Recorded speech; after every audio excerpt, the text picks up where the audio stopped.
Leo nataka nizungumze na watu ambao wanaahidi ndoa alafu at the end of the day wanaamua tu kugaili bila sababu za msingi. Sheria inawashughulikia vipi? Karibu tupate ripoti. Section 69 ya Law of Marriage Act, sheria ya ndoa, inamruhusu mtu kwenda kufungua kesi mahakamani kudai fidia kutokana na hasara ambazo amezipata pale mtu anapoamua kukatisha ahadi ya ndoa. Yes.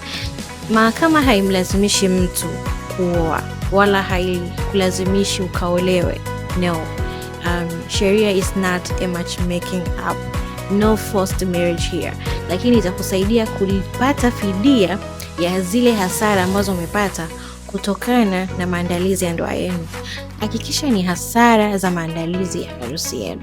So here it can either be ulilipa mahali, ulinunua gauni la harusi, ulifanya maandalizi send off and all of that, then unaweza kuenda mahakamani kudai fidia ya hizo hasara.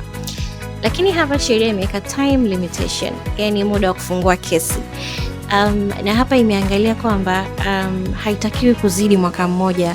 Yani pale ahadi yako inapovunjwa, hakikisha ni ndani ya miezi 12 unaweza kufungua kesi hii. Ikishapitiliza miezi 12, then sheria haiwezi kupokea kesi yako ya madai. Guys, uachwe na hasara pia. Hell no.